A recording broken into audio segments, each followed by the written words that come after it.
So, hello everyone, and thank you so much for being here. I am Jennifer Main. For those of you who don't know me, who haven't worked with me before, or this might be your first time connecting, very briefly, I am highly sensitive, highly intuitive, highly psychic. I'm a healer at heart. I'm a mentor and teacher for healing practitioners, for coaches, for spiritual teachers.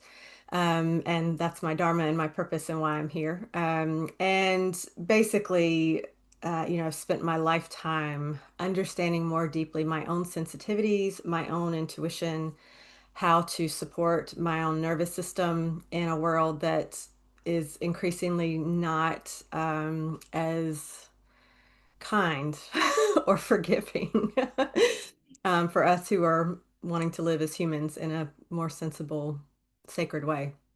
Um, so when I was, earlier this year, I was meditating on what to offer throughout the year, and very, very clear that through kind of the end of summer and into autumn and winter, the focus would be on nervous system, intuition, psychic senses, what it is to navigate a world where we often feel confused, where there's conflicting information, and where we may have forgotten that we have an internal compass that helps to guide us through that. Um, so my hope is that through the event tonight and things that we work through in the future, that you feel a bit more at home in your body, that your mind is more at peace, that you feel more aligned with who and what you really are, that it can all feel more graceful as well. So again, for those of you who are watching the replay, thank you so much. You are here, you're connected energetically. So everyone who's signed up and watching this, you're here. For those that were able to make it live, thank you so much too. And again, if there are questions or things that are coming up throughout, feel free to type away in the chat. I will check that as we go through. So I'm going to invite us to, you can either close your eyes or soften your gaze and just to take a moment to breathe. And this is just a really simple, quick little meditation to help us all connect so that we're all just feeling here and present. We're less scattered, we're less distracted. And if you'd like to breathe in and out through your nose, that's a nice quick way to just calm the nervous system a bit.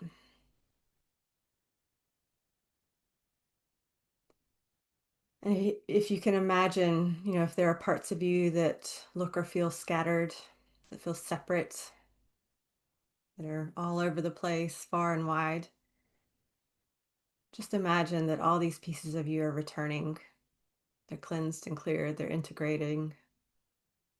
You don't have to know how to do any of this, you just allow it to happen.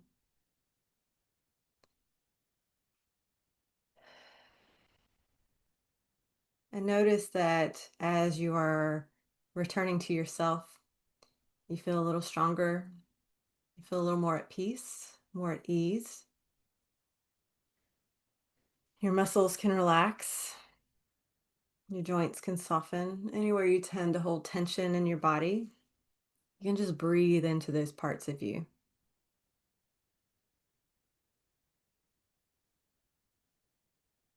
And notice that your mind, the chatter is starting to soften, to feel a little calmer or quieter. It's less insisting or incessant.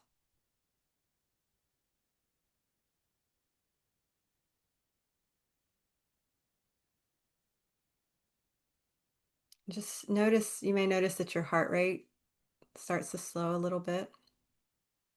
That resting heart rate can drop down just a little bit. And just allow yourself to breathe more deeply into your lungs.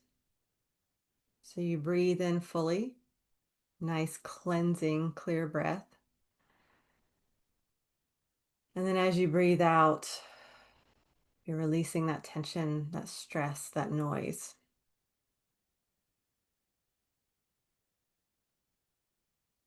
Allow yourself to recognize that that full breath is actually really easy. It's not something you need to try to do.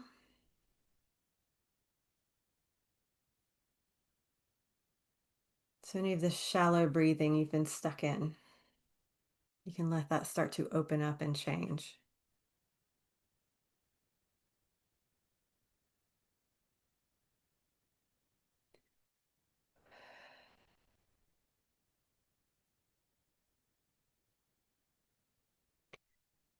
So just start to allow your energy to expand so that you are becoming more spacious. And it's not that you're separating from yourself,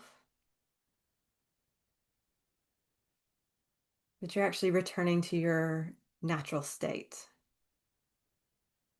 Your natural state isn't constricted or hunched over or pulled in.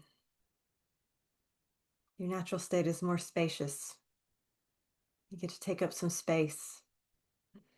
You get to unfold.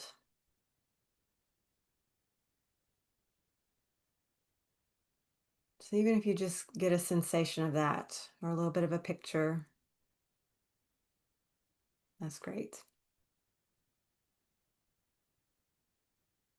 And just keep expanding out as far as you want to go. You can expand beyond this planet, out into space, as far and wide as you want to be. You're not losing any parts of yourself in this expansion. You're actually allowing yourself space to heal.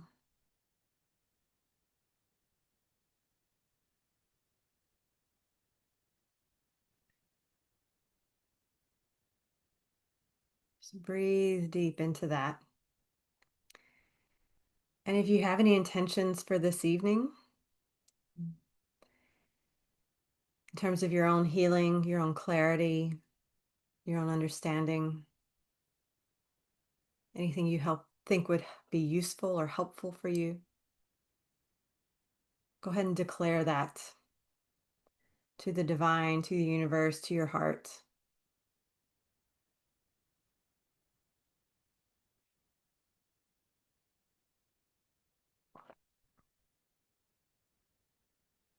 May our words be medicine, our hearts open, our thoughts peaceful.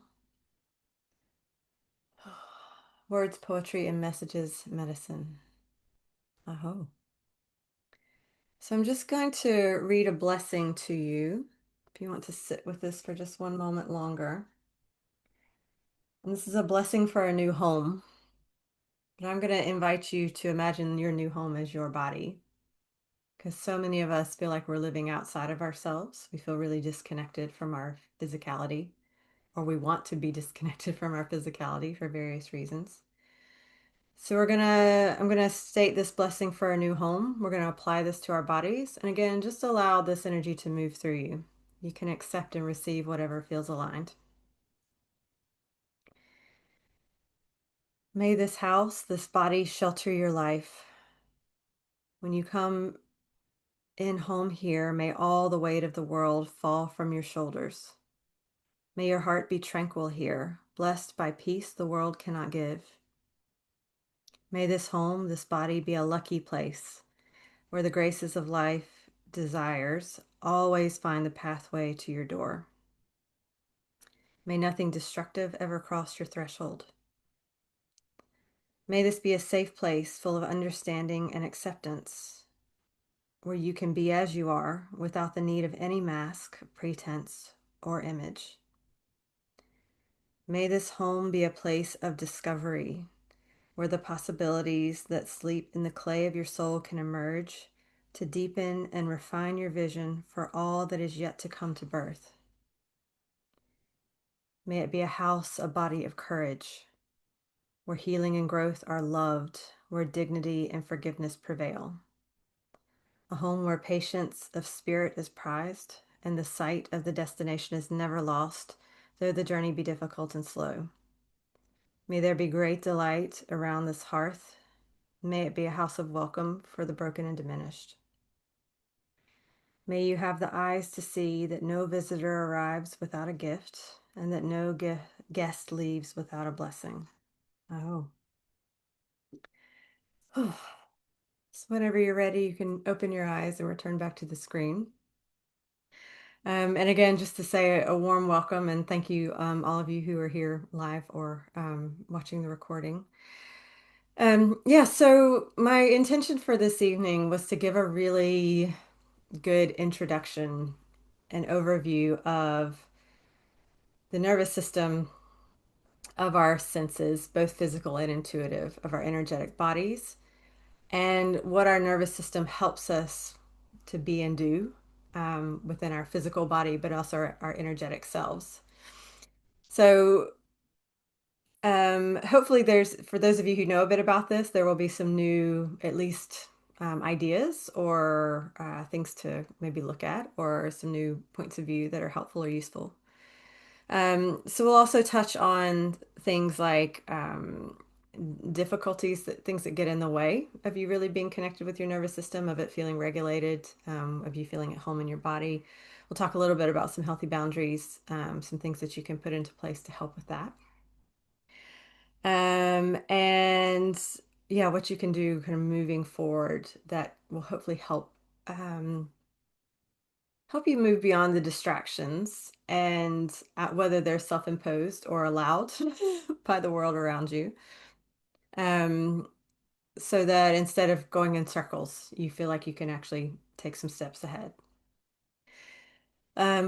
So to start with, I just want to, yeah, just because I can feel the energy already starting to move. So I'm just going to invite you to take in a couple nice, slow, deep, easy breaths. And we're just going to invite some love and some healing into your nervous system. So, if your nervous system is not something you're very familiar with, that's okay. I know when I first started to study about the body, I felt like the nervous system was the thing I understood the least, but I realized it was because it was the thing I needed to understand the most. So, if you find you end this call and you haven't taken a lot in, or you still feel confused, that probably means that there's some healing to be done and that part of you struggling to get it or receive it or understand it, and that is totally fine. So the recording is going to be great because it may be that you can go back and hear it more easily, more deeply again and again. Um, so our nerves run through so our nervous system is kind of brain, spinal column, spinal cord, and the nerves that run through our bodies. And our nervous system is what creates our reality. Because it is the messages moving through our nervous system that relay information of what is happening within ourselves and the world around us. So, this is our sight, um, physical and intuitive. It's our hearing, it's our knowing, it's our feeling. And there's also aspects of the kind of smelling and tasting. We won't touch too much on those unless big questions come up for that are juicy and interesting. But essentially these are the senses that help us to know what is happening in the world. And the idea is that the lighter and clearer our nervous systems are, the easier it is for us to perceive what is happening. So, if you walk into your house, you can smell if somebody's been cooking some food, or you might be able to hear if they've got the television on or they're listening to a book. You might be able to, get a sense of what kind of mood that they are in. Um, Obviously, the light and the things you take in are going to help you to navigate and actually see what's happening with the other person, their body language, their expressions, these things as well.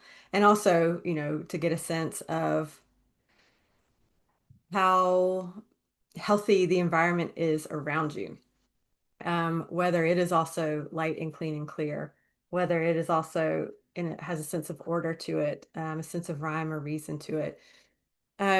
I'm not saying that everything in life is going to be like that all the time or has to be like that all the time. But again, our senses are what enables us to be able to pick up on these cues, to read other people, to understand what's happening in our environment and beyond that. We also have these senses, for our bodies. We can see what's happening with our own bodies. We may be able to feel things that are going on. You may be able to feel the dinner that you ate, half an hour ago. You might be able to feel an ache or a pain, or you might be able to, if you've had a good massage today, you might be able to feel that you're really relaxed. Again, so these are cues that are letting us know what's happening within ourselves. So the idea is that when we have a nice, clean, clear, light nervous system, we are able to receive all these cues, we're able to receive all this information, and we can integrate it and we can use it. We can use it to inform ourselves of how we want to respond, of how we want to interact, how we want to show up. how we want to be, if there are things we want to change, if there are things we want to amplify or increase. But if our nervous systems are feeling overwhelmed, if they are needing some healing, if there's a lot of emotional baggage or clutter that's there, there's a lot of resistance or pain or trauma that's there, not only are you going to struggle to receive all the information, you probably are going to misinterpret a bit of it too. Not everything, not all the time. But the idea is that, if you think about filters, if you put a bunch of filters on things or if you're wearing a bunch of lenses, those lenses are dirty. It's hard to see what's going on. If you've got things over your ears and it's really muffled, it's hard to hear what's going on.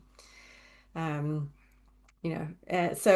this idea that oftentimes we are not understanding the world around us or we are feeling misunderstood because the signals are getting crossed. They're not coming through as clearly as we would like them to.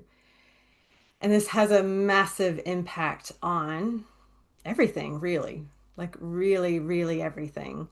So the nervous system for me is one of the biggest ones to have a look at and deal with because if you can clear that up a bit, if you can do some healing around that, it's going to cut down on the confusion. It's going to cut down on the misunderstanding. And it's going to make you feel better equipped to interact with the world in a higher way. So let's take a moment and just do a healing for anything that's come up around that. Mhm. And let's just set the intention that as we're talking through, that love and healing can just continue to move through your nervous system, whatever you're ready to surrender, whatever you're ready to heal, that can just happen.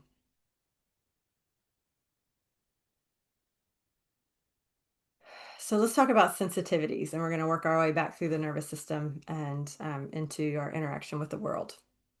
So I did not realize this for years and years and years. It's only, it's through looking back. I mean, hindsight's 2020, right? It's through looking back that, we start to piece things together and things start to make sense. Um, and for years and years and years, I did not understand actually how highly sensitive I am. Um, I started to realize, especially in kind of teenage and adult years, that things like, I would get a headache or a migraine if someone was wearing perfume that was too strong, or if I was like in the perfume department of a department store, I couldn't stay. um, Certain lights could trigger headaches for me, and sounds. I'm that person that out on the street, if an ambulance went by or something like that, it was really difficult. Um, but what I did notice over the years is that I would start to, I don't think I was extreme with this, but I know some people can get to this extreme, is that they start to avoid. They start to avoid places.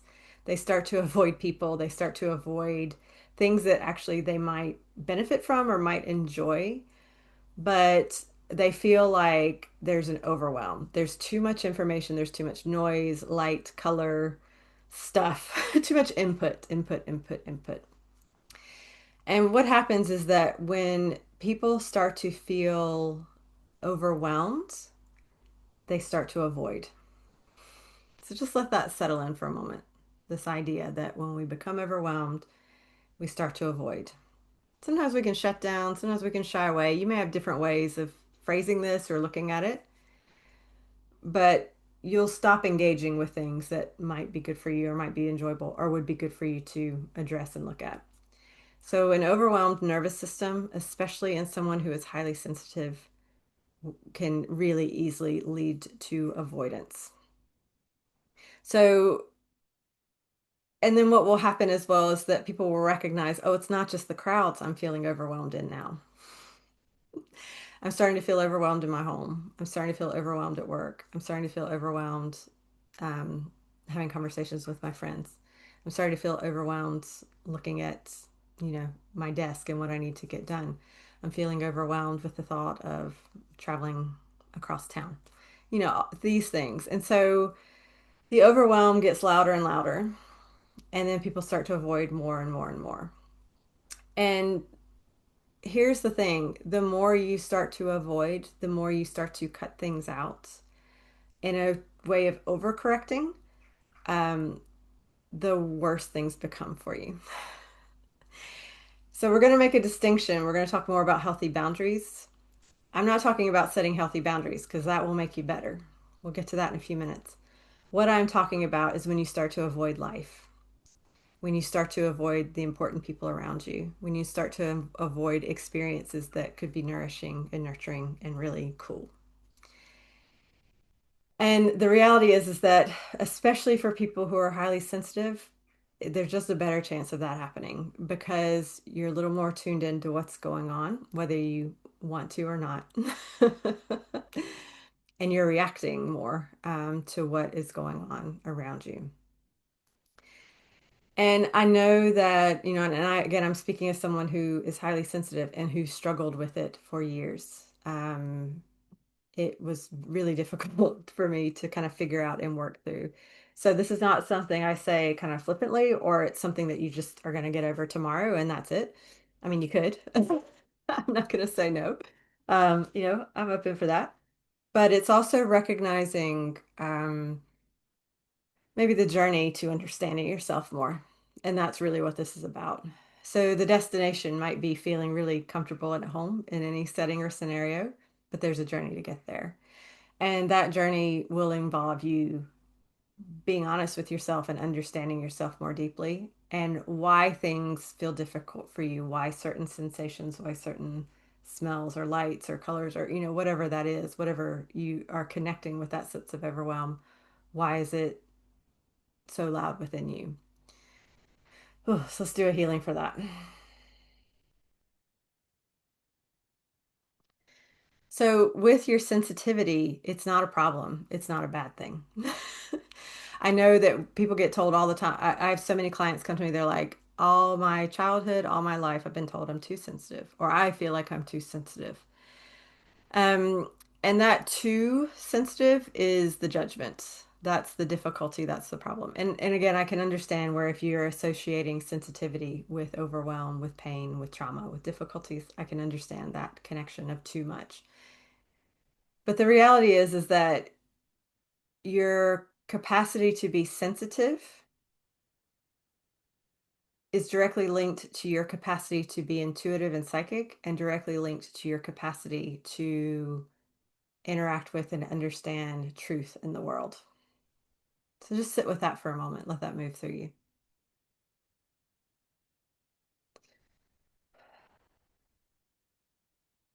So, our nervous systems, again, are our connection to the world around us. It gives us information about what is happening in the world around us. Our stuff, our conditioning, our fears, our trauma, and pain create the lenses and the filters so that we misinterpret what is happening around us. So, the more trauma and baggage and resistance and fighting we're carrying, the more we're misinterpreting the world and the less truth we are perceiving. Your nervous system is your direct connection with truth. So, let's take this back just a moment. Let's talk about your intuition and your intuitive senses. Your intuitive senses know and understand truth at all times. That is your connection with truth. Your belief systems may or may not know what the truth is. Your conditioning, probably not. Especially, I mean, definitely if it's based in fear, it doesn't know the truth. So the reactions, the perceptions, the points of view that are based in fear are your filters getting in the way and you not following your intuition.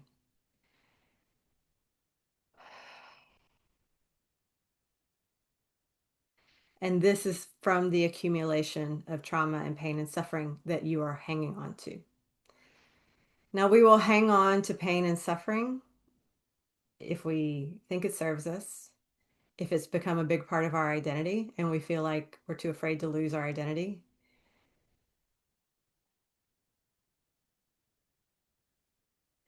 If we think it's going to keep us safe, I'm going to challenge you on safe though, because safe is just a point of view.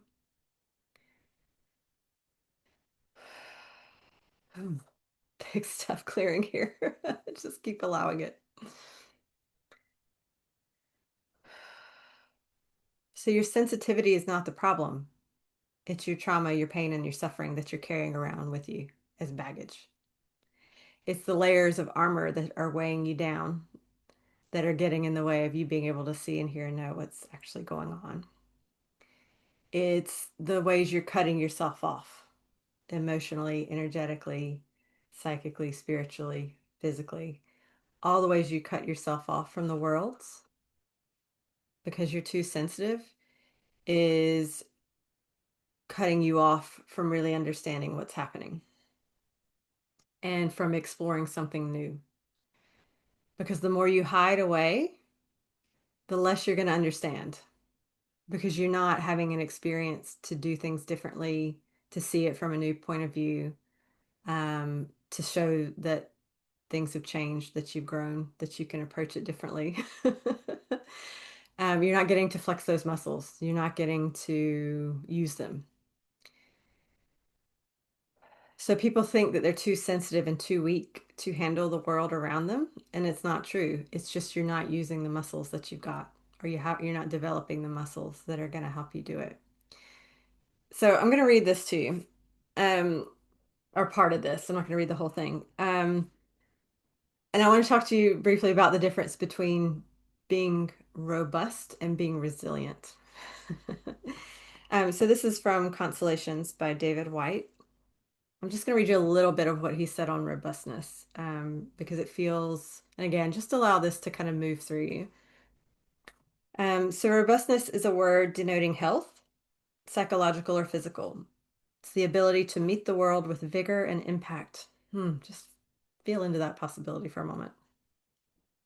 To be robust is to be physically or imaginatively present in the very firm presence of an equally robust something or someone else. Being robust means we acknowledge the living current in something other than ourselves. It's a measure of the live frontier in a conversation, whether it's a physical contact in a wrestling match, a good exchange of ideas in the classroom, or a marital argument in the kitchen. Without robustness, all relationships become defined by their fragility, wither, and begin to die. To be robust is to attempt something and risk something beyond the perimeter of our own constituted identity, to get beyond our own thoughts or the edge of our own selfishness. Robustness and vulnerability belong together. It's a willingness to take some collateral damage, to put up with temporary pain, noise, or chaos, or our systems being temporarily undone. It means we can veer off either side of the line while keeping a firm, ongoing intent.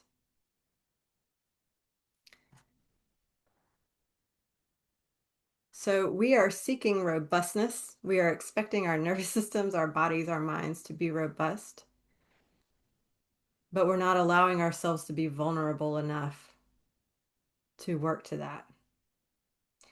So there's a lot of talk about resilience. There's resilience training. There's lots of stuff about resilience.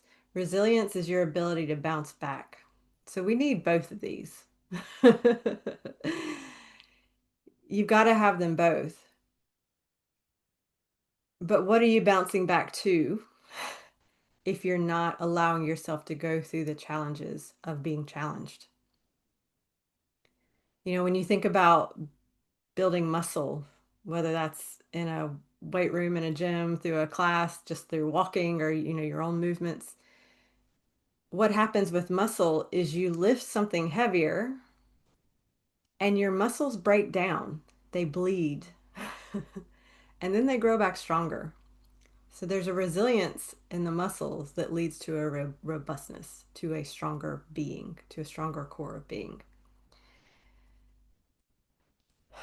And that's going to require some discomfort and getting out of your comfort zone and trying something new. You don't build muscle by doing the same thing over and over and over again, right? Especially if it's something that doesn't challenge you. If it's something that's too easy, if it's something you've done a million times, if it's something that's boring or isn't going to get you to grow, it doesn't create that. You just stay in the same over and over and over again. Now, the part of your nervous system that is maybe wanting some rest or some healing, maybe calling for some time out. And again, I'm not going to say not to take some time out. We all need to rest. We all need time on our own. We all need time to recover. Yeah, absolutely. Do those things. Um, but I'm also going to encourage you to look at how you create a life that builds robustness where you don't have to run away from things, where you don't feel like you have to retreat all the time, um, where you don't feel yourself shutting down or your body kind of breaking down, or you feeling like you have to hide away because you're overwhelmed with it. So taking a breath and just let that kind of move through you.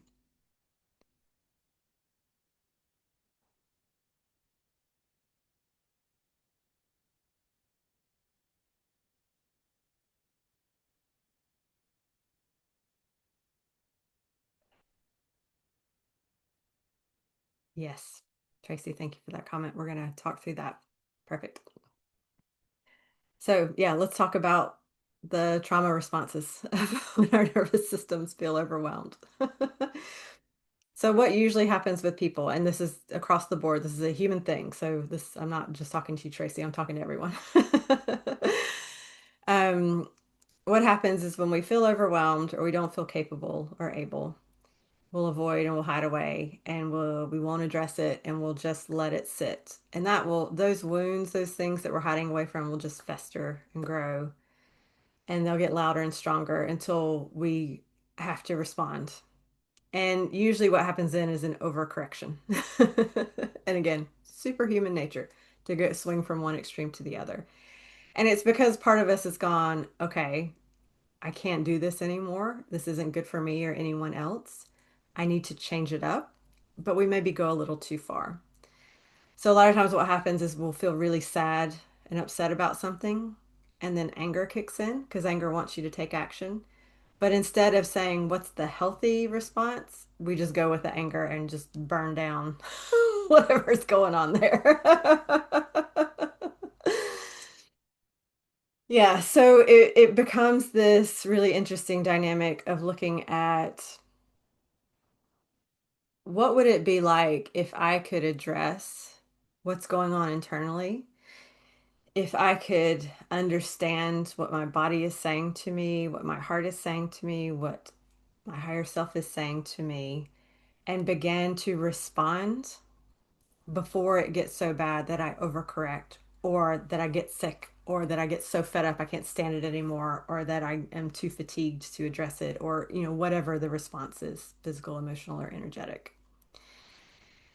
Yes, and that is what people believe is that anger is easier to deal with than the hurt and sadness. Anger is only there because of the hurt and sadness. And people think they feel empowered. That's not empowerment. It's just part of you trying to say, get up and go do something about it. It's a false power. It's a false, yeah. What happens is when we feed off the anger and go into it, we become bitter, resentful, self-righteous. We yeah, it's really corrosive. It's really corrosive for our spirit and soul and body. And it actually is really diminishing in so many ways. So we may think it makes us feel better, but it actually doesn't in the long run. This is usually where the regret kicks in, where the shame kicks in, where we're ashamed of how we've responded, of how we reacted. So let's do a healing for whatever's coming up for anybody in the group around that too. So what I want you to be aware of is that if you are highly sensitive, if you are empathic, if you're intuitive, you, of all people, have all the answers within you.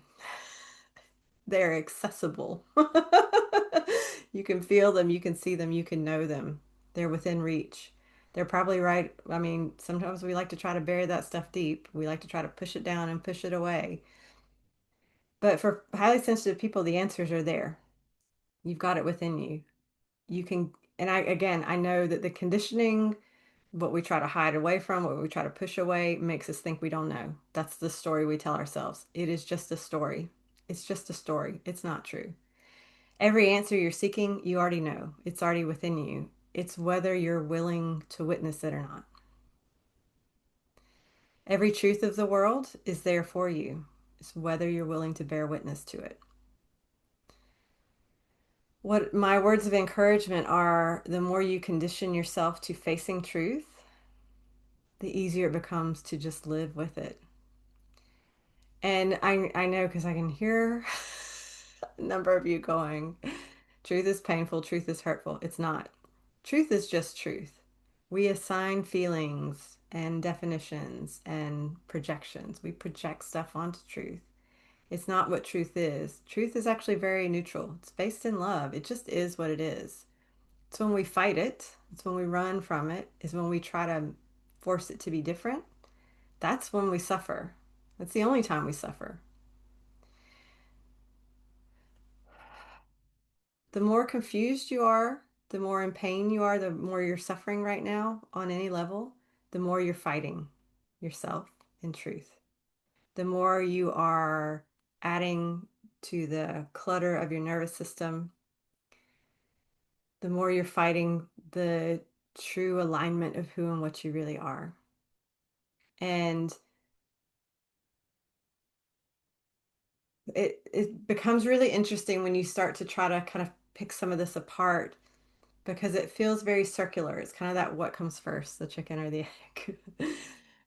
Because the trauma and the conditioning affects our nervous systems, which affects our ability to kind of perceive. And then we just reinforce the old stories because they're part of our identities. They're part of what we know. We think we have to keep going with it for whatever reason, obligations, whatever that is. There's 100 different reasons, I'm sure. Cancel that. We think there's 100 different reasons. There's not. Um, and so really what I found is that some of the biggest virtues or virtuous aspects that have been useful for me to tap into and people I work with is this idea of detachment, healthy detachment, not dissociation, not push away. Healthy detachment of I'm just going to allow myself to witness what is before me. I'm going to allow myself to hear this conversation. I'm going to allow myself to see this person for who they really are. I'm going to allow myself to show up as I really am.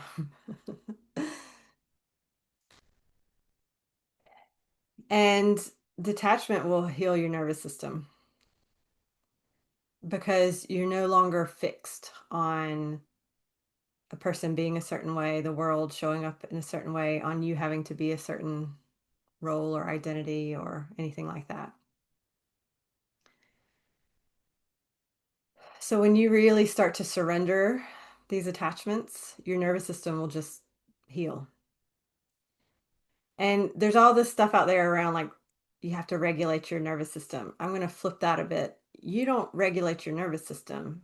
You heal your stuff. Your nervous system already knows how to regulate itself. It already knows how to do its job. It's just your stuff getting in the way of that. It's just our old belief systems, our old emotional baggage. That's the stuff that's causing any dysregulation within us. It's not that our bodies don't know how to do it, it's that we're getting in the way of it. And when you think about it that way, you realize, oh man, I'm making stuff so much harder than it needs to be. So much harder than it needs to be. Like I'm making it so hard. So A, give yourself a break from all the hard work you're giving yourself. Just set that intention now. Yeah. And here's the thing, like trauma only stays because you let it stay. Again, and what we let stay is what we're holding on to. We're doing it to ourselves. We're making it so much harder on ourselves. If your natural state, which it is to be more expanded, to be more spacious, like think of how hard it is to hold on, to grasp all those pieces of identity you're desperately clinging to hang on to all that trauma and pain and frustration and anger that you've made a part of your identity and you've made a part of your life story. Like it's so that's this is why we stay constricted. This is why we stay hunched over, bent in, not breathing, not allowing ourselves to expand beyond our comfort zone, not allowing ourselves to get out of our own way. That because we get used to that and we think that's normal. It's not. That's the conditioning and that's the accumulation. That's the buildup over years and years and years. The reality is that the only thing that can hurt you is your point of view of it hurting you. Breathe that in for a moment.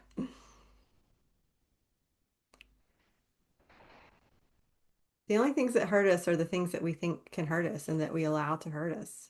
It's just our point of view that does that.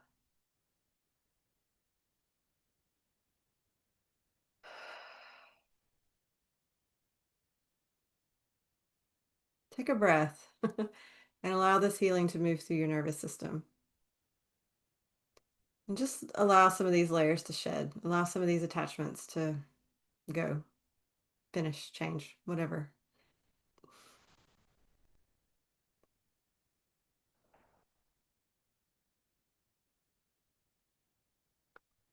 So I've talked about this before, but I'll say it again here. It's a story I tell, I don't know, occasionally, but it feels like it fits in now. Um, this is a number of years ago. I got really tired of having the same conversations with people because I was like, something's not matching up here. We're either not hearing each other or something's not happening. We keep having the same discussions. And I decided at that point in time that what I could do about that was the first insight I had with this was I could just listen. And so the next time I had a difficult conversation, the intention I set with that was I'm going to physically relax my body. I'm going to sit with my shoulders back. I'm going to unfold myself in any way that I would kind of try to protect those protective things that we do where we scrunch down and we get small. I'm not going to do that. I'm going to sit tall and I'm going to be relaxed. I'm going to be open. And I'm just going to listen. And I don't have to agree with whatever the person says, but I'm going to hear all of it. I'm going to hear everything that they have to say to me. I'm going to hear every point of view that they've got. I'm going to hear everything that they want to say. And I use that really as an exercise in really it's de-armoring. That's what it boils down to, which again, you're going to need to do for a healthy nervous system. So we armor up when we feel scared, when we feel unprotected, when we feel like we're not robust enough. It's our own belief that we're weak, our own belief that we're going to hurt, and the fear that we have to protect ourselves from words, from energy, from things that actually don't have to have any impact on us at all, especially if it's someone's point of view that isn't totally true. So this act of de-armoring means you start to let this armor drop around you, around your heart, around your body, around your mind, around your senses, around your nervous system, with the intention that you're just willing to bear witness. And you don't have to react. You don't have to respond.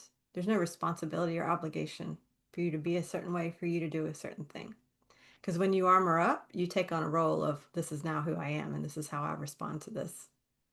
And it's usually not healthy because you haven't really heard the other person. You haven't been able to see, you haven't been able to feel your stuff because you got too much armor on to be able to feel what's actually going on within you. This overprotection that especially highly sensitive people can get into is detrimental. It's disempowering. It's a massive burden. And it takes courage to start to let it drop, to start to let it fall. So again, I'm not dismissing this as something that's just easy that you're going to get right the first time and it's going to be smooth sailing the rest of your life. But you need to hear this awareness, this understanding that until you start to de-armor, there is a willingness to witness the world for what it is, to witness other people for who they really are, not what you want them to be, or not the identities you've put on them, positive or negative, and the same for yourself, you're going to continue to feel hurt and traumatized and disempowered. So let's do a healing for that. And all those parts of your mind that are going, yeah, but, yeah, but, yeah, but, yeah, but, I've got all this evidence, I got all these stories, I got all these things. This is just, they're the stories. And they are important because they happen to you, but they do not dictate your life, and they don't dictate how you feel, and they don't dictate how you show up and respond in the world. It's not your sensitivity that's the problem. It's the old points of view. It's the old filters and lenses.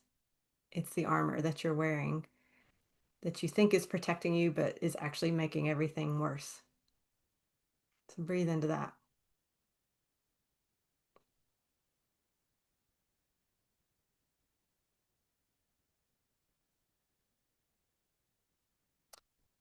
The most peaceful people that I know in the world, there's a few bits that go with this. You'll see how it all fits together. They are also the most authentic people. They have the most courage, and they become the most brave. When you really know yourself, not the beliefs, not the projections, not the judgments, when you really know who you are and you show up authentically, you are at peace because there's no conflict. You're not fighting with yourself anymore. And what then happens with the people in the world around you is they stop trying to fight you because you're not projecting that energy out of conflict, of battle, of fight, of prove, defend, attack. That stuff is resolving, it changes. And it takes courage to explore that. It takes courage to look at those things. And courage isn't comfortable. But when we're talking about destinations, the benefit of having courage and using your courage and facing your fears, courage means you face your fears. That's what it means. It doesn't mean you're fearless. It means you face your fears and you lean into them and you explore them and you're curious about them and you challenge them. When you face enough of your fears, you start to become fearless. You become brave because you start to realize that all these fears that you think are true are all bullshit. Your fears are bullshit. It's the shit you tell yourself. It's the lies you tell yourself. And if you are listening to the lies you're telling yourself, it makes it really hard to be aligned, to be authentic, and to feel at peace.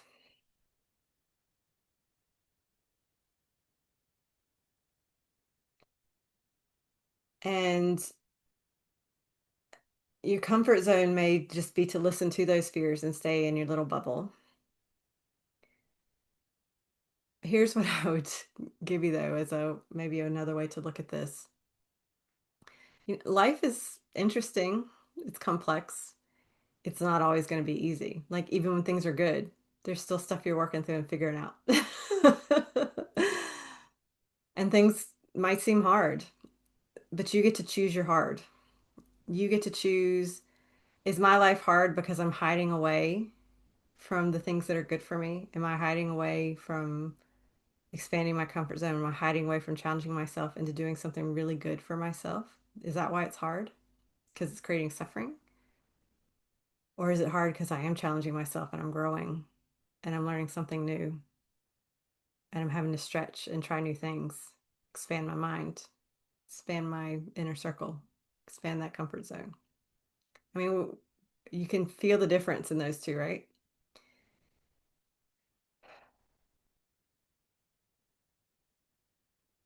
So, with being highly sensitive and intuitive, it's understanding. You're going to feel, you're going to get a lot of information. And how amazing is it that you get so much information that's going to help to guide you forward? not your fear, the information that comes through your intuition so that you can know what's healthy and what's aligned for you. Let me know if there's any questions about that. Go ahead and type in the chat if there's anything coming up around that that's unclear. I know we're covering a lot tonight. Oh, I think if we can get some clear understanding, some foundations in here, it's going to make things much easier for you as we go through the rest of the year, especially through eclipse season, etc. that's coming up. Brain's too well trained and keeping it safe. Well done with the training. You still get to say, I hear you, brain. I hear you, mind. And I still know that's bullshit. Yeah. So you can self-talk. You can talk to yourself and say, okay, I fear. I hear you. I see you. I know what's going on here. And I know it's not true. I know there's an alternative. I know there's something different. What's my intuition say? Yeah. Oh, yeah. Um, so let's talk about some boundaries. Because boundaries are necessary for your well, boundaries are necessary for everything, I think, but especially for your nervous system. If you are someone who is overwhelmed, who feels that you're too sensitive, it's too noisy, it's too loud, there's too much going on, it's too much input, I can't handle it, it's overwhelming. That is your sign that boundaries are what you need to start with, and your boundaries need to start with some no's. You identifying what is a non-negotiable no for you. And I'm sure there's more than one. There's probably a number. Um, Overwhelm means you need to clear the space. That's your first step. That's it. And I know that when I start to talk to people about this, I either feel them start to shut off, shut down, or they're like, start, I can already hear the excuses. Can't, don't have time, don't have the ability, whatever, whatever. I hear that, and it's a yes and. Because people want to kind of try to keep adding things into their life to make it better, which, yes, there's a point to do that. Add in the good stuff for sure. But first, you got to clear the clutter. You got to clear the noise. You got to give yourself some space so that you can feel and see and understand what's really going on. We will accumulate clutter physically, emotionally, energetically, on all levels. We will fill up our time. We will fill up our space. That's that armoring. That's another sign that you're armored up and that you're trying to protect yourself. You're trying to close up the space so that nothing can get to you that's uncomfortable or painful. So, de-armoring and decluttering and starting to say no to things, again, it's going to require some courage and it's going to be uncomfortable. It will make the biggest difference in your life. People are like, I've tried everything. And it's because they've tried all the things that subconsciously they know aren't really the thing to do. They saw that as the easier option or the thing that they thought that they could do. It's not the thing that actually works, though. So what I say is find the one thing that's going to make the biggest difference and lean into that. Just put your energy or effort into that instead of exhausting yourself with stuff that isn't going to work for you. And it's finding the no. It's finding the healthy, empowered no. So a lot of this will come back to like the things that I come back to over and over again when it comes to figuring out your boundaries are what is the quality of life I want to live? Like get real clear on that. What's the quality of life I want to live? Not hidden away, not dissociate, not on your own. Or not high, numbing out, eating a load of stuff to give you a sense of feeling better. The addictive, compulsive stuff. That's not it.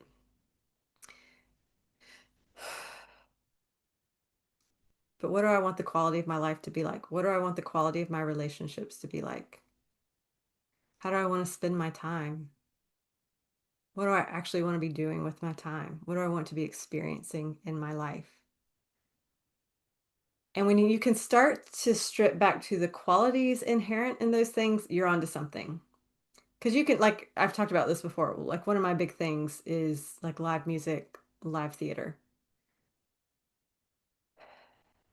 But the qualities within that are the vibration, the excitement, the connection with other people, being able to witness people in their element, masters at their own craft, things like that. Those are the qualities at it. It's not the music or the theater. It's how I feel within it. It's the qualities that I get to experience in those states or in those places, in those moments. So it's really looking at what am I doing to comfort myself to create relief? And what can I stop doing that's a band-aid or a plaster? Uh, and what can I say no to that the stuff that is really detrimental? Because we have stuff that's subtly and stuff that's real bad. Um, because if those things don't match what you do want, it's time for them to go or reduce at the very least, or find a different way to do it. Um, if you don't have enough time, it's a boundary issue. If you don't have enough resources, it's a boundary issue. If you don't have enough support, it's a boundary issue. Whatever you're lacking is a boundary issue because you're saying yes to the wrong things and you're not saying no to the right things. Does that make sense? Yeah. Mm. So breathe that in for a moment. Just allow some ideas to come through.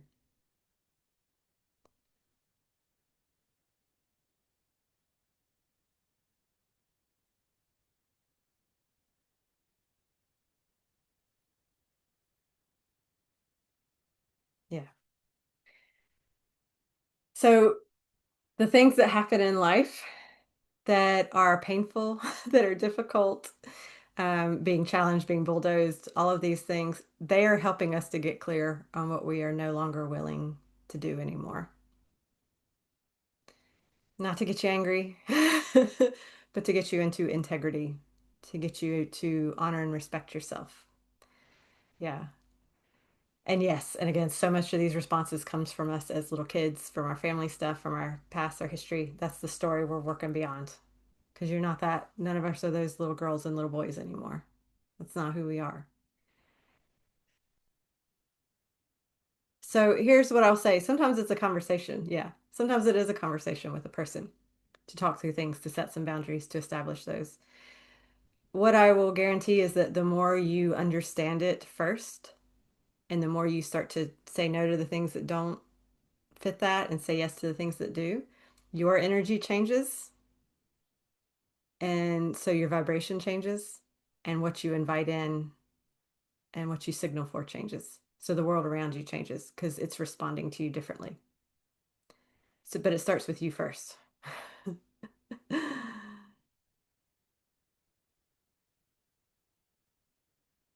Protection is a fear-based response. It doesn't work. It actually will give you the opposite of what you want. And again, we've all been taught to do it. We've all tried it. It's a coping mechanism that we've all maybe made us feel better for a little while, especially when we armored up. Made us feel stronger for a little bit. It weighs you down. It makes you heavy. It makes you slow. It it cuts into your perception every time. Let's do a healing for all the protection you're putting in place. I'm talking to the whole group. It's making things harder for you. So this is where courage and vulnerability come in. Vulnerability does not mean that you leave yourself open to be abused, but it means that you open your heart and you open your mind so you can witness the truth. And it might involve a little risk and it might involve you trying some new things, but it's the way towards something new. You don't have new connections, new choices, new things in your life unless you're willing to be vulnerable. You don't have real connection with anything unless you're willing to be vulnerable. If you're armored up and trying to have a real connection with somebody, they can't see you. You can't see them. You won't be able to hear and understand each other if you're totally armored up. So we're seeking all that, we're demanding that other people be open and honest and vulnerable with us, but we won't do it ourselves. And so we don't call in relationships that allow that, that facilitate that. We have to be willing to do it too. And again, I know this is a process. I know that your subconscious mind is telling you no right now. So let's take in a deep breath. Just allow this energy to start to resolve. Safety is just a point of view. Saying that, let me say this just so it's clear. I'm not saying let somebody abuse you. I'm not saying stay in relationships that are abusive. I will never ever say that. That's not what I mean. But what I am saying is that if you are putting yourself into relationships where you're being abused, then it is your call to say no to that, to move out, to do something new, to do some healing so that you're not in those same situations over and over and over again. When you really truly honor and respect yourself, when you really show up as you are, people respect that. They honor it. They see the divinity. They can feel it. They know it's true. You'll respect yourself more too, and you'll set healthier boundaries for yourself as well.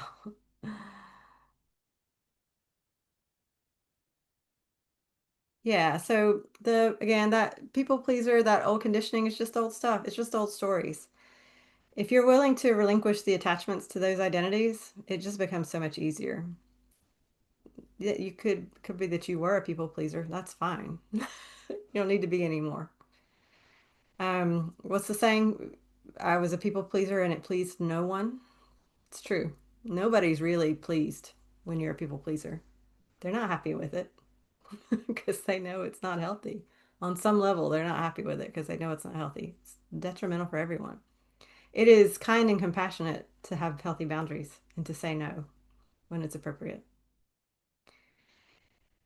So the best way to clear emotional clutter on a continuous basis, writing release letters, setting boundaries, journaling. Is there anything else you recommend? Yeah, that's a good question. So I think some of it will depend on you and what resonates for you. I know some people that writing and journaling is so cathartic for them. Like they're just able to process their thoughts, they're able to get it down on a page, and then they're like, ah, I understand how I feel now. I'm good. Or I can see the pattern now. So here's how I can respond differently. Um, so yeah, I would say if it's meditation, that helps you with that. Actually, let's talk about nervous system practices that are really healthy for you. Let's go ahead and talk about that now. Thank you. Um, So anything that helps you to feel more at peace, anything that helps to calm your body, your mind, your endocrine system, your hormones, things like that are going to be useful for you. So things like meditation are great. I know people believe that they cannot meditate. Again, that's a story. But find the one that works for you if meditation calls for you. Again, I'm going to give you a bunch of suggestions and tell you to try what calls you. um, Meditation is great. 10 minutes with music or sit in silence. Start with that and then build up from there. Start small and build up. That nasal breathing, just sitting and breathing is a great way to do it. Because so many people are that adrenaline. I gotta go, I gotta go, I gotta go. I'm not allowed to sit still. I gotta be productive all the time. That's that nervous system dysregulation, that judgment. So for some people, sitting still for 20 minutes is an act of rebellion against themselves because it's only their own minds that are saying you can't sit still. You can't take a break. You can't have some time to yourself. Disrupt yourself. Honestly, disrupt yourself is the best thing you can do. Call yourself out on your nonsense. Get tired of your nonsense. That's the best thing you can do. I'm always so relieved when I get tired of my own bullshit. It's the best. I'm like, finally, I'm gonna move past this. Um, so yeah, so things that get out in nature, like go sit with a tree, honestly. Like keep it simple. If you're having a hard time and you're trying to overcomplicate it, make it simple. Go sit in nature for an hour. Let yourself just be and start doing things that you're doing for your own nourishment.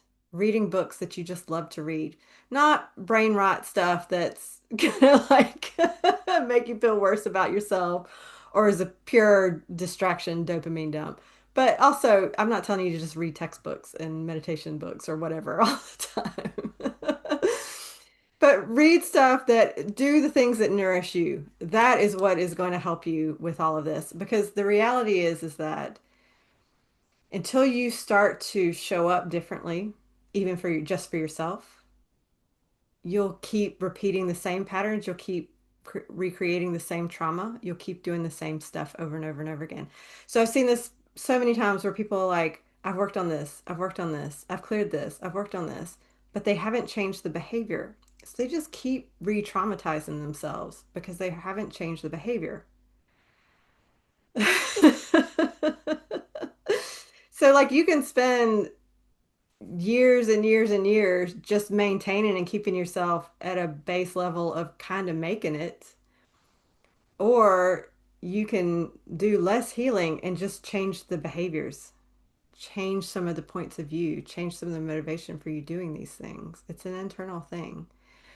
So if so I'm talking about real self-care here, not a bubble bath and chocolate, not throwing back a bottle of wine, not doom scrolling on your phone. It's not self-care. It's detrimental for your health. It's craving and coping and addiction stuff. True self-care means you ask yourself what is going to nourish me and you actually do it. So for some people it means feeding yourself a little better. For some people it means getting up and going for a walk. For some people it means yeah, nourishing your mind. For some people, it's stimulating conversations. For some people, it's art, it's music. For some people, it's cooking. For some people, it's creating their own art.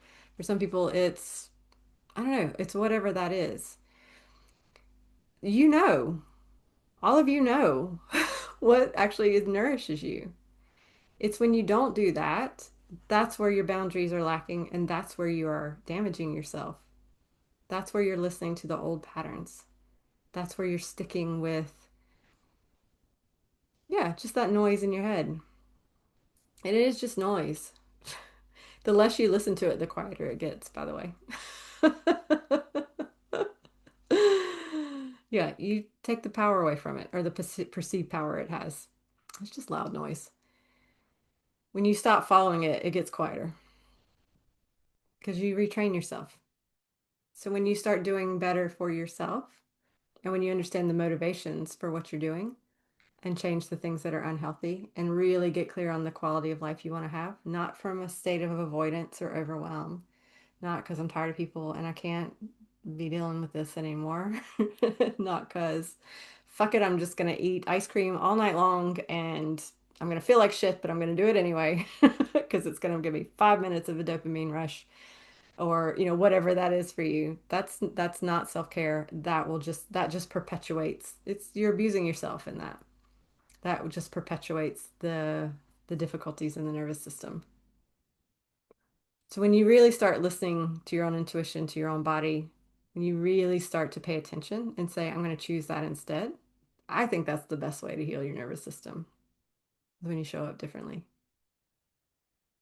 Yes, do the yoga classes, do the meditation, get out in nature, do the healing stuff, see a therapist, do all those things. Absolutely. Get help, get support, do those things, but also change your behavior.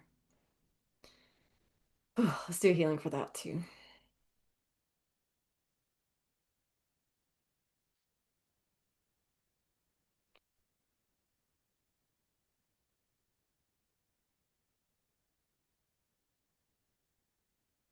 Mm.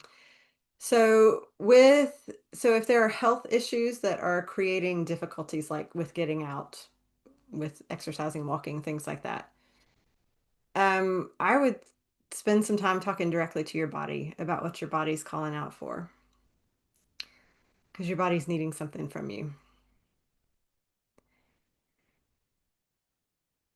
And you can always sit with yourself.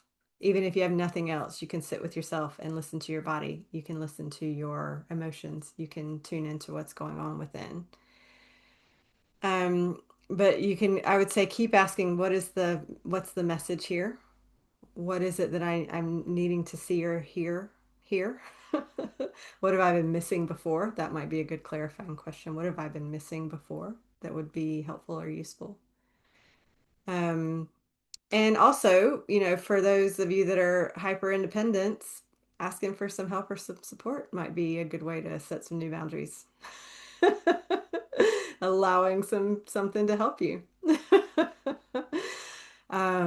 Especially if people offer to help you or if things just start showing up. If some synchronicities are happening, don't shut them down. Let them happen. Um, so yeah, those you have those answers within you. It's about really like get still, get quiet, and let the answers come through. Again, I know some people, it feels like it's overwhelming to sit with themselves. They avoid it at all costs. It feels scary. But I promise you, when you start to do it, that all calms down really quickly. And it's because your body's finally like, finally, they're listening. You know, spend some time, set aside some time each day to be still, to be quiet, to listen to your body, to listen to what's going on within you, to ask your intuition, what's up? What am I missing? What could I do with? What would help me right now? Keep asking questions. Um, yeah, that's going to heal your nervous system quickly. Oh, let's do healing for that for the group.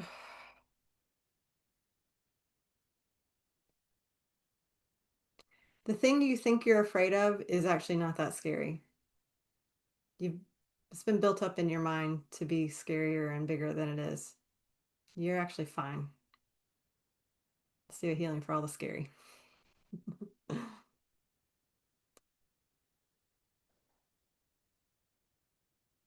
I'm talking to the whole group when I say you're fine. Your fear gets loud. Fear gets really loud because it wants to demand that you pay attention to it. It's not actually that. It's not true either.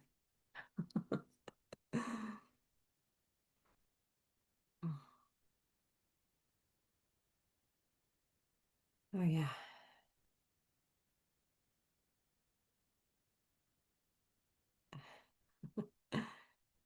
Oh, yeah, that's a good point. When applying boundaries disrupts other people's ideas of you and perceptions of you.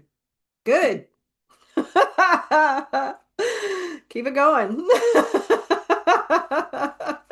You don't want them to see you as the old you anyway. Not anymore. I mean, here's the thing. I would say space for grace for people. When you start showing up differently, it might be a little bit of a shock to them. So give them some time to adjust. Let them adjust. Yeah, don't expect them to immediately be like, okay, here we go. Like, give them a minute. But yeah, if you show up differently, they get to respond. And if they are not able to react in a way that's healthy, then that's just a sign that, well, it's that relationship has to change. It has to evolve in some way or another. It can't stay the same. When you show up differently, a relationship has to change. That's scary for people. But if it's not healthy, it needs to change. So you might as well show up more authentically and healthier boundaries and more in alignment and more respecting and honoring of yourself. And then they can react to that or respond to that. Hopefully respond to it. Respond's different than react. Yeah. Yeah. Yes. Um, yeah, so okay, that's okay. So let me rephrase that then. Calling yourself out on your own shit. That's the way I phrase it, and I'm saying that with as halfway joking. Um, no, I don't mean calling you out on your bullshit as a way of judging yourself. Thank you for bringing that up. Let me reframe that or say that a different way. This is about all of this is about taking the judgment out of things. Because again, judgment is what you impose. It's the lack of truth. Judgments aren't true. Discernment, you can have discernment, that's true. Judgments are stuff you project on and that you define and that they're fixed, they're heavy. Discernment means you're able to understand what's happening and respond and interact and create. So yeah, so this isn't about judging yourself. That's why I was like saying I'm relieved when I recognize my own bullshit because I'm like, oh, finally, I'm like through this veil of me talking to myself into something that's not even true. Like it's like it feels so good to just be like, oh, I'm finally out of that nonsense. Like and now I can really see what's going on here. Um, and I'm not stuck in this story of where I'm a victim or I'm disempowered or the other person is the problem or has power over me or whatever that story has been, whatever that dynamic has been. So I think it's kind of, and that's again, that's where that detachment comes in. It's saying I am unattached. I'm now going to do my best to be unattached to that identity and to that story so that I can just understand what's really happening and what's really going on here. And what will happen then is you can gain a higher perspective. So you're no longer stuck as little 4-year old you or 8-year old you or however old you were then with that limited perspective, that limited age, that whatever that was going on there. It actually allows you to get out of the story and have a wider understanding of all the parts at play. So what you're contributing, what they're contributing, what the world is contributing, what because life's complex. There's stuff going on lots of different levels.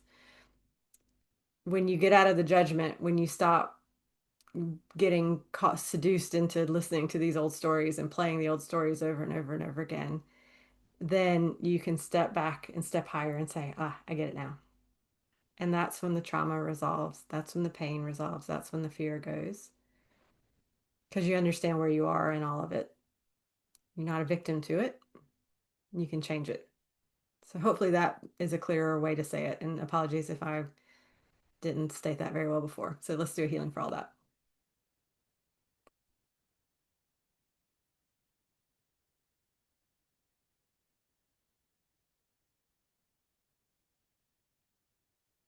Nope, nothing's too late. Chronic conditions don't matter. Sorry, again. Let me rephrase that. Of course they matter. It's a part of your lived experience right now. And I'm speaking to the whole group. It nothing's too late. There's never a too late.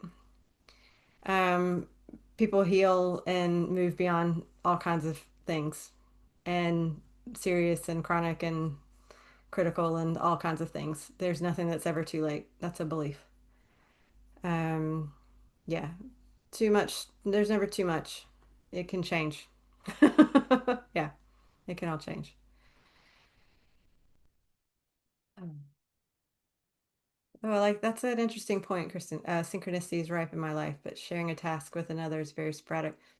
Yeah, so it might be worth asking, just tuning in. Again, I'm saying this to the group. Is there a way I could open up more to this? Or is there a way I can allow something else to step forward or move into my awareness? So you're not having to do it all or arrange it all, but could I just be more open to something different? Because that synchronicity is always a good sign.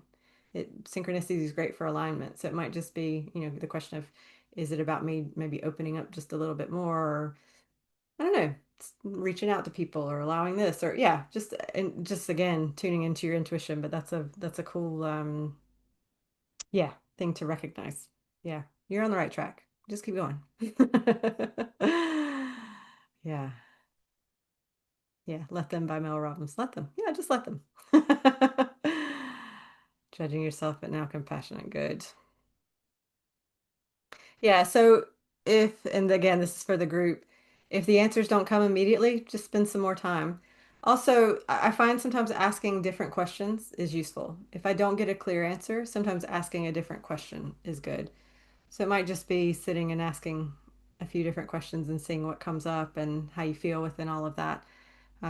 Yeah, sometimes it's the quality of the question that makes a difference. If you ask an unclear question, you sometimes get an unclear answer.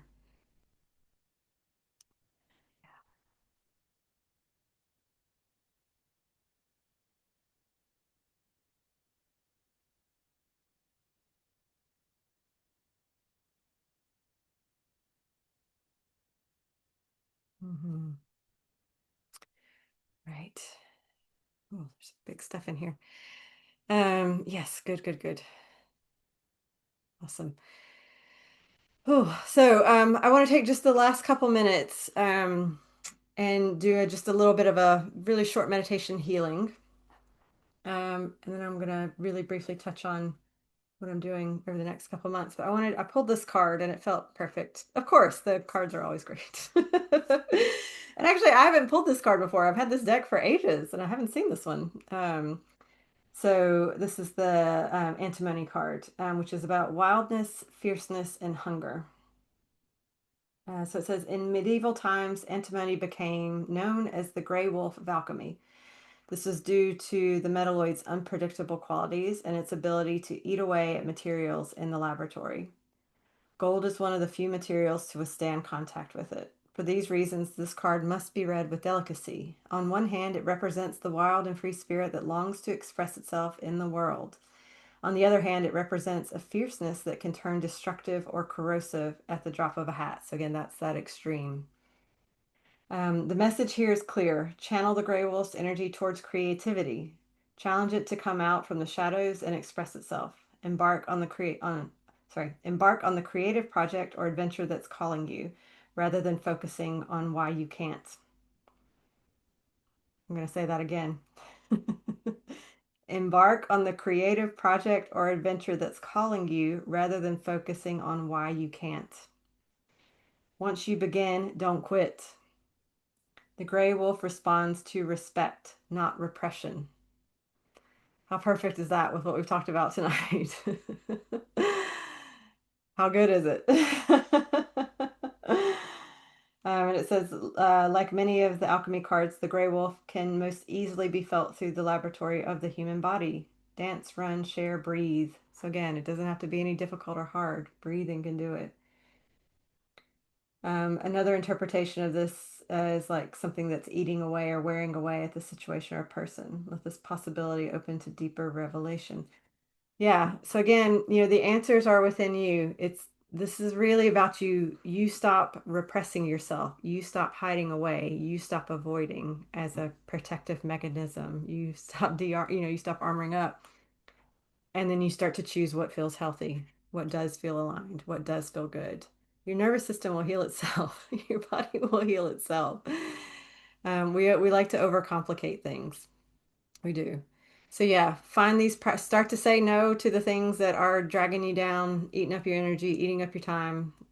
That anything you're overwhelmed with is a sign to say no in a healthy way. Not to avoid, not to constrict, so that you can find your healthy yes. So if you want to just take in a moment, taking a few deep breaths, we're just going to call in unconditional love and healing into your brain, down through your spinal cord, through your nerves and your nervous system. We're just going to ask for a bit of soothing, a bit of peace, a bit of calm.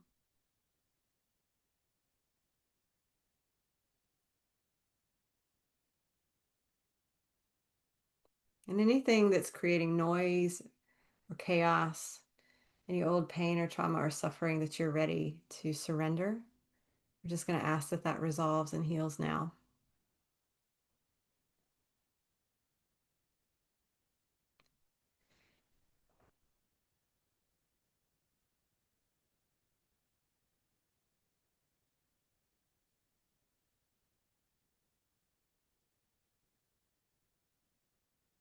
And let's just ask for clarity for ways you can nurture and support your own self, which is what healthy boundaries are.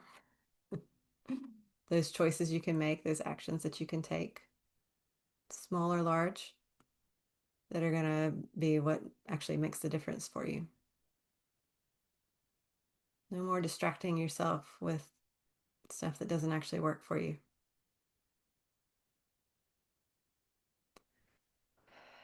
Just give you clarity on what does.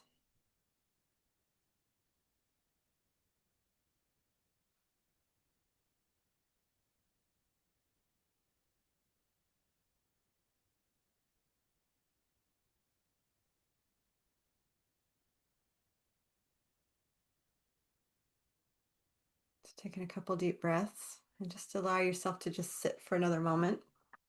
We are at time, so if you do need to go, I'm going to honor your time. If you need to finish, if you need to leave, If you have a few more minutes, I'm just really briefly going to share what's coming up the next few months, and we'll do a closing prayer. But yeah, again, I honor your time if you need to go. Um, so really briefly, what's coming up over the next couple of months is there going to be our focus is on practical intuition. So this is what is it to be intuitive and to be able to tune into the world around me, to tune into the world within me in real life, in reality. Not something that I do every once in a while, not something that only certain people can do. Yeah, this is about real life you because we all have nervous systems. We're all intuitive. We're all able to tune into the world around us. So this is about how does it really work for me. So I've got four master classes that are coming up over the next few months. You can pick and choose of the four which ones you want to do. They're £20 each, or you can do all four, and there's a bit of a discount, so it's £70 instead of 80 if you want to do all four. The other option is there is a um, weekend event that's going to be just outside of Edinburgh on Samhain weekend, so the 1st and 2nd of November. I love running events on this weekend. The veil is thin, the psychic power is off the chart. It's such a cool time to do work around intuition, intuitive senses, the nervous system healing. So that's going to be a 2-day event. And you can either come yourself or bring a friend. There's options for that. If you book onto that weekend, you get all four of the master classes to help you prepare for the weekend. So I know not everybody's able to make it to the weekend, so come and do the master classes. If you want to do the whole enchilada, that option is there too. Um, so within those events, we'll be looking at again deeper stuff, deeper healing, meditation around the nervous system, being able to heal what's there, cutting through to getting to truth, understanding the clairs, understanding that your intuitive senses, demystifying what it is to be intuitive, what it is to be in tune with the world around you, how to show up as a spiritual, energetic human being, and to do it in real life, and loads more. So have a look at my website. Information's all there. The last bit is eclipses are coming up. It's my favorite time to do healing. There, I do have packages for one-to-one session, and it includes the two online group events too. So anyone who feels called to work, whether it's through this or other topics or focuses, in a really concentrated, powerful, potent way, cliff season's the best for that. So again, I'll send that out in an email, but would yeah, be really happy to answer any questions if any, get in touch with me if you want to know more. Um, so what I will do is I will send all that information out to you in the email. Again, if you got questions, get in touch. And but again, just to honor your time and thank you all for being here or watching the recording. Let's do a closing prayer and one last healing. Just send through another dose of unconditional love. Mother Earth, Father Sky, creator of all that is, Etanaha, all that is. Thank you so much for bringing us together. We ask that we know what it feels like to feel at peace within ourselves, to feel at home within our own bodies, to understand healthy boundaries from the highest perspective, and what it feels like to honor and respect ourselves enough to establish them. That we know what it feels like to be heard and understood. That we know what it feels like to be vulnerable in the very best ways, to have the discernment for setting healthy boundaries and connecting with people who also honor and respect us. Oh, thank you all so, so much. Thank you again. Have a wonderful week. Please be in touch. And yeah, hopefully see you all soon. Thank you.